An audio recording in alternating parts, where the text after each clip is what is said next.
राम राम, कृपया मेरा प्रणाम स्वीकार कीजिएगा। जब भी हम गोवा का नाम सुनते हैं तो दिमाग में एकदम क्या आता है? एक तस्वीर उभरती है समुद्र तट की, एक तस्वीर उमड़ती है विदेशी पर्यटक होंगे, शाम को खूब नृत्य होगा, कहीं गाने हो रहे होंगे, है ना। इस प्रकार की एक तस्वीर हमारी दिमाग में आती है जो बॉलीवुड की फिल्मों से भी उभरती है और साथ साथ जो हम मैगजीन में आदि में देखते रहते हैं उस की वजह से ये तस्वीर आती है। लेकिन क्या आपको पता है कि गोवा का हमारे शास्त्रों में क्या महत्व है? जी हाँ, मैं जिस गोवा को जानता हूं वह है कोंकणी काशी। लेकिन क्यों? क्या नहीं लगता कि हमें भी गोवा के क्षेत्र का इतिहास जानना चाहिए? तो चलिए आज जानते हैं कि भारत पर में हम किन बिंदुओं पर चर्चा करेंगे। आखिर गोवा की तुलना काशी से क्यों की जाती है? गोवा का भगवान परशुराम से क्या संबंध है? शांतेरी मां दुर्गा का बंगाल की मां काली से क्या संबंध है? भगवान शिव का मंगरीश स्वरूप क्या रहस्य उत्पन्न कर रहा है? भारत कोई ऐसी छोटी मोटी धरती नहीं है। इसके कण कण में इतिहास है, कण कण में ज्ञान है, कण कण में कुछ ऐसे रहस्य हैं जो हमने नहीं चुने। ये गलती हमारी है। इसीलिए ये दुनिया की सबसे अद्भुत, सबसे प्यारी धरती। अब देखिए गोवा, हम जिस दृष्टि से गोवा को देखते हैं वह तो अभी की दृष्टि है, लेकिन असल में गोवा क्या है? बड़ा अनूठा है। लोक मान्यता के अनुसार गोवा के अंतर्गत कोंकण क्षेत्र भी आता है। इसका विस्तार गुजरात से केरल तक माना जाता है। शास्त्रों के अनुसार इस पूरे क्षेत्र की रचना भगवान परशुराम ने की थी। ऐसी मान्यता है कि परशुराम ने एक यज्ञ का अनुष्ठान किया जिसमें समुद्र बाधा न पहुंचा पाए, इसलिए उन्होंने बाणों की वर्षा से समुद्र को कई स्थानों पर पीछे धकेल दिया था। इसी कारण आज भी गोवा में बहुत से स्थानों का नाम वाणावली अथवा वाणस्थली है। उत्तरी गोवा में हरमल के पास आज भूरे रंग के एक पर्वत को परशुराम के यज्ञ करने का स्थान माना जाता है। हरिवंश पुराण, स्कंद पुराण और महाभारत आदि में भी गोवा का उल्लेख मिलता है। अब यहाँ यह प्रश्न उठता है कि वाकई ऐसा संभव है कि बाणों से समुद्र को पीछे धकेल दिया जाए? इस कथा का भी कोई वैज्ञानिक आधार होगा? है? इसे समझिए। दरअसल हमारे तक जो कथा आती है वह वो कथा आती है जो सामान्य जनों को सुनाई गई। और सुनाई किसने? सामान्य जनों ने। तो उस कथा को सुनने वाले भी भाव से सुन रहे हैं और सुनाने वाले भी भाव से सुना रहे हैं। जहां केवल भाव भाव ही होता है वहां पर विज्ञान थोड़ा सा नेग्लेक्ट हो जाता है। फैक्ट्स, तथ्य और वेदांत का तत्व भी वहां थोड़ा सा नेग्लेक्ट हो जाता है और इसकी कीमत इस भारत को बड़ी भारी चुकानी पड़ रही है। कुछ बाण ऐसे हैं जिनमें असीम ऊर्जा प्रस्तुत होती है, उससे कुछ क्षेत्र सुखा दिए जाते हैं। क्योंकि समुद्र बहुत आगे तक बढ़ता चला आता था, कभी कभी, हर वक्त नहीं, बढ़ा चला आता था, जिसकी वजह से दो परेशानियां होती थी। एक तो जनमानस के घर खेत खराब होते थे और दूसरी चीज दलदल बन जाती थी जिससे रोग फैलते थे और वह धरती बहुत खराब हो जाती थी। इसीलिए लोगों को समुद्र के उस वेग से बचाने के लिए डिमार्केशन किया गया और जो समुद्र तल से ऊंची हो जाती है धरती, वहां जाके लोगों को सेटल किया गया। साथ ही साथ कुछ बड़े पत्थरों को वहां पर डाला गया जिससे कि समुद्र नुकसान ना कर सके। ये काम किसने किया? परशुराम जी भगवान ने। ऐसा नहीं है समुद्र नाम का कोई व्यक्ति तो उससे जाके वो भिड़ गया और उसको मार दिया बाणों से। और ये कथा के रूप में इसलिए बताया गया कि भाव उत्पन्न होता है, सुनने में रुचि उत्पन्न होती है, बात समझ में आ जाती है। लेकिन हमने सिर्फ भाव उत्पन्न किए, तत्व को छोड़ दिया। इसलिए भारत के इतिहास को समझ नहीं पाए और अपने बच्चों को समझा नहीं पाए, है ना। गोवा एक ऐसा राज्य है जिसके इतने नाम हैं कि आपको वो जानकर आश्चर्य होगा। हर युग में इसका नाम अलग रहा है और इसका महत्व, इसके नामों का बड़ा महत्व है। गोवा जितना आज विश्व प्रसिद्ध है, प्राचीन काल में भी गोवा की ख्याति बहुत थी, बल्कि मैं यहां तक कहूंगा कि प्राचीन काल का गोवा आज के गोवा से ज्यादा प्रसिद्ध था। महाभारत में गोवा को गोप राष्ट्र अर्थात गाय चराने वालों का देश कहा गया है, जबकि दक्षिण कोंकण क्षेत्र को गोवा राष्ट्र कहकर संबोधित किया गया है। आर्ष ग्रंथों के श्लोकों में गोवा को गोपकपुरी और गोपकपट्टन भी कहा गया है। इसके अतिरिक्त गोवा को गोवे, गोवापुरी, गोपकापाटन, गोअंचल और गोमंत भी कहा गया है। जबकि मध्य युग में अरब देशों से व्यापार के लिए आने वाले यात्री इस क्षेत्र को चंद्रपुर और चंदौर के नाम से उल्लेखित करते थे, जो मुख्य रूप से एक तटीय शहर था। वर्ष 200 के आसपास टॉलेमी ने गोवा का उल्लेख गोबा के रूप में किया है। पुर्तगालियों ने जिस स्थान पर कब्जा करके गोवा नाम दिया, पहले उस स्थान का नाम गोविल्हा था। संस्कृति की दृष्टि से गोवा की संस्कृति बहुत प्राचीन है। 1000 वर्ष पूर्व गोवा को कोंकण काशी के नाम से जाना जाता था। पुर्तगालियों ने यहाँ की संस्कृति को मिटाने के लिए बहुत प्रयत्न किए। हमेशा याद रखना, यदि किसी को आपको जीतना होगा तो वह आपको मारेगा, कटेगा नहीं कभी भी। जो विद्वान या ज्ञानी दुश्मन होगा वह आपकी संस्कृति को तबाह करेगा, आपकी भाषा को, पहनावे को, आपके हिल मिलकर रहने को, वह उसको तबाह करेगा। आप अपने आप तबाह हो जाओगे, उसके चरणों में गिर जाओगे और वह यहां पर उपनिवेश बना लेगा। ऐसा हुआ है, अब ना हो, इसके लिए सतर्क रहना। गोवा को कितने भी लोगों ने कितना भी खत्म करने की कोशिश की, लेकिन यहाँ की मूल संस्कृति इतनी मजबूत थी कि धर्मांतरण के बाद भी वह मिट नहीं पाई। यहाँ कई प्राचीन मंदिर हैं। गोवा की लगभग 60% जनसंख्या हिंदू, लगभग 28% जनसंख्या ईसाई है। सामान्यतः हम क्या समझते हैं, गोवा क्रिश्चियन स्टेट है, लेकिन ये आंकड़े हैं। गोवा की एक खास बात यह भी है कि यहाँ के ईसाई समाज में भी हिंदुओं जैसी जाति व्यवस्था पाई जाती है। गोवा के दक्षिण भाग में ईसाई समाज का बहुत प्रभाव है, लेकिन वहां के वास्तुशास्त्र में हिंदू प्रभाव दिखाई देता है। भारत का सबसे प्राचीन मंदिर गोवा में है। उत्तर गोवा में ईसाई कम संख्या में है, इसलिए वहां पुर्तगाली वास्तुकला अधिक दिखाई देती है। मैं आपको गोवा के कुछ ऐसे मंदिरों के दर्शन करवाता हूं, एक अलग सी शांति उसके दर्शन मात्र से अनुभव करेंगे। काश कि आप वहां जाकर उनको देख पाए। अब की बार जाएं तो जरूर जाएं और सबसे पहले शांता दुर्गा मंदिर जरूर जाइएगा।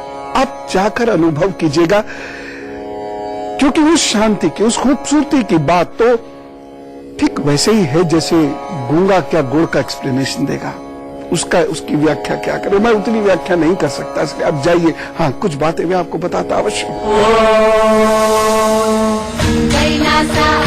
श्री शांता दुर्गा मंदिर गोवा की राजधानी पणजी से 33 किलोमीटर दूरी पर स्थित है। यहाँ के देवता को स्थानीय लोग शांतेरी भी कहते हैं। ये कोंकण के सारस्वत ब्राह्मण और भंडारी लोगों की कुलदेवी हैं। शांतेरी नाम से प्रचलित होने के पीछे एक पूरी कहानी है। शास्त्रों के अनुसार श्री हरि, विष्णु और शिव जी के मध्य किसी बात को लेकर विवाद हो गया था। इस विवाद के बढ़ जाने पर देवी शांता प्रकट हुई और उन्होंने शिव और विष्णु के बीच शांति स्थापित करवाई। इस कारण इन्हें शांतेरी देवी कहा जाता है। देवी का स्वरूप इस घटना की सत्यता का प्रमाण है। देवी ने दोनों हाथों में 2 सांप धारण किए हैं। ये दोनों सांप शिव और विष्णु का प्रतीक हैं। धर्म ग्रंथों में भी ऐसा उल्लेख मिलता है कि बंगाल की क्षुब्धा दुर्गा गोवा में आकर शांत हो गईं और शांता दुर्गा के नाम से पूजी जाने लगीं। यह मंदिर मूलतः केल्सिन नाम की एक जगह में स्थित था, जिसे पुर्तगालियों ने सन 1564 में तोड़वा दिया। भक्तों ने देवी को कवलेम में स्थानांतरित कर एक छोटा सा मंदिर बनवा लिया। सन 1738 में मराठों के शासनकाल में इस मंदिर का नवनिर्माण हुआ। यह मंदिर अपने त्रिकोणीय शिखर के लिए जाना जाता है। यह मंदिर भारतीय तथा पुर्तगाली वास्तुकला के मिलाप से बना है। यह मंदिर पहाड़ी के ढलान पर स्थित है और इसके चारों ओर बहुत सुंदर हरा भरा क्षेत्र है। शांतेरी दुर्गा मंदिर में एक मुख्य मंदिर है जिसमें मां दुर्गा की प्रतिमा स्थापित है। इसके अलावा इसी मंदिर में 3 छोटे मंदिर अन्य देवताओं को अर्पित हैं। मंदिर की वास्तुकला अद्वितीय है। मंदिर के सभा मंडप की खिड़कियां रोम की वास्तुकला को दर्शाती हैं, जिनमें रंगीन कांच लगे हुए हैं। कांच के रंग गहरे लाल, पीले, नीले और हरे हैं। इस मंदिर के झाड़ फानूस, द्वार के निकट के स्तंभ, गोलाकार गुंबद और लाल, हल्के लाल और सफेद रंग में रंगा ये मंदिर एक शांत और सुंदर रूप दर्शाता है। इस मंदिर के स्तंभ तथा फर्श को कश्मीरी पत्थरों से बनाया गया है। मंदिर के मुख्य कक्ष की दीवारों पर चांदी मढ़ी है, जिस पर सुंदर चित्र बने हैं। इस मंदिर के सामने एक दीप स्तंभ बना है। मंदिर के बाहर बनी बावड़ी भी सुंदर है और दक्षिण भारत के मंदिरों का आभास कराती है। इस मंदिर की एक और विशेष बात यहाँ की एक सुनहरी पालकी है, जिसमें देवी की यात्रा निकलती है। इस मंदिर में एक भव्य कुंड, दीप स्तंभ तथा यात्रियों का निवास स्थान भी है। एक और खास मंदिर, मंगेश। अब ये मंगेश क्या है या मंगिरीश, ये क्या है? ये भगवान शिव के रूप है। यह मंदिर भारत के विख्यात संगीत परिवार मंगेशकरों के परिवार के कुल देवता हैं। लता मंगेशकर, उनके कुल देवता मंगेश जी का मंदिर है। ये मंगेश परिवार इसी गांव से संबंध रखते हैं या भगवान शिवलिंग के रूप में स्थित है। मंगेश शिव भारत में स्थित अनेक गौड़ सारस्वत ब्राह्मणों घरों के कुल देवता है। इस मंदिर का संबंध भी परशुराम से है।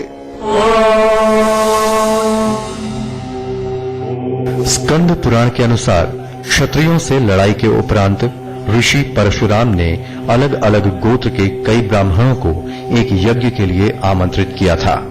परशुराम ने इन सभी ब्राह्मणों को देवताओं की मूर्तियां यज्ञ के अंत में भेंट की थीं। सभी ब्राह्मणों ने परशुराम जी से प्राप्त देव मूर्तियों की स्थापना अपने गांवों में कर दी और उनकी पूजा अपने कुलदेव के रूप में करने लगे। वत्स और कौंडिल्य गोत्र के लोगों ने कुश स्थल को प्राप्त किया। यहाँ उन्होंने मंगरिश शिव की स्थापना की। पुर्तगाली शासन के समय भारत में हिंदू मंदिरों को नष्ट किया जा रहा था और लोगों का धर्मांतरण कराया जा रहा था। इस कारण लोगों ने सुरक्षित स्थानों पर पलायन करना शुरू कर दिया।